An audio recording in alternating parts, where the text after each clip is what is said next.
Assalamualaikum warahmatullahi wabarakatuh. Perkenalkan, nama saya Mijralda Chana Farah Nisa, biasa dipanggil dengan Ibu Farah. Sekarang saya magang di unit Bimba Taman Nasri. Di sini saya akan belajar di luar kelas pada hari yang pertama dengan tema kurikulum dasar ke-1.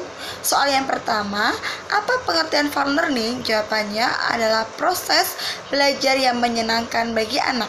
Soal yang kedua, mengapa proses belajar harus fun learning? Jawabannya agar anak tertarik dan bersemangat untuk belajar. Soal yang ketiga, apa tujuan fun learning? Jawabannya adalah menumbuhkan minat belajar anak secara intrinsik. Soal yang keempat, apa hukum fun learning di Bimba? Jawabannya adalah wajib diberikan kepada anak. Soal yang kelima, siapa yang harus merasakan fun learning dan apa alasannya? Jawabannya adalah yang merasakan fun learning adalah anak.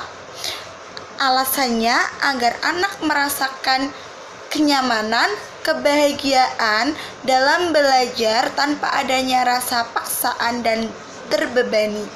Soal yang keenam, siapa yang harus menciptakan fun learning dan sebutkan alasannya?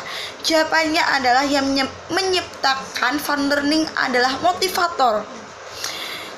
Alasannya agar anak senang, tertarik, dan bersemangat untuk belajar. Soal yang ketujuh, bagaimana cara menciptakan fun learning? Jawabannya adalah wajib menerapkan small step system dan individual system. Soal yang kedelapan, bagaimana cara mengevaluasikan anak apakah fun learning atau tidak? Jawabannya adalah sikap dan ekspresi yang ditunjukkan oleh anak. Yang kedua, anak menunjukkan sikap senang, antusias dalam belajar dan bermain. Yang ketiga, motivator menikmati proses bimbingan anak dalam kegiatan bermain dan belajar di Bimba A, I, U, E, O. Soal yang kesembilan, apa dampak yang terjadi bila proses belajar tidak menyenangkan? Dampaknya adalah anak merasa bahagia, nyaman, dan belajar tanpa adanya rasa paksaan dan rasa terbebani.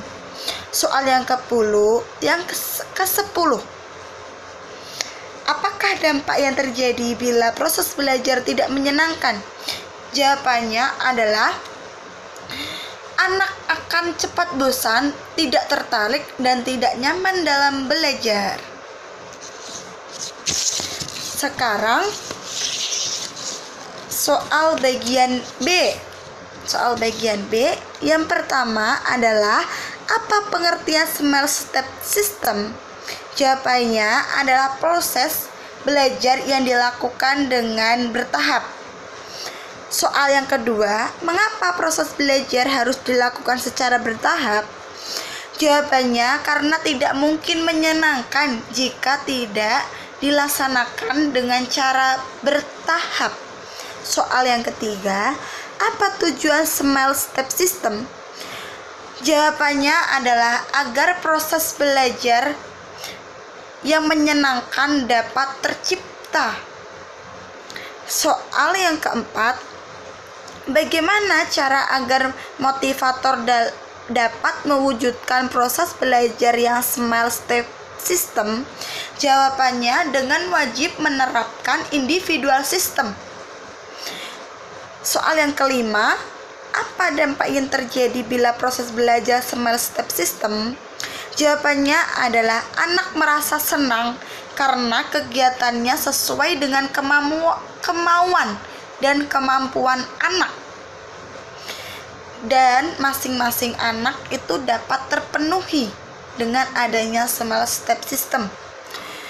Soal yang keenam, apa dampak yang terjadi bila proses belajar tidak small step system? Jawabannya adalah merasa terbebani dan tidak menyenangkan. Sekian dari saya, terima kasih.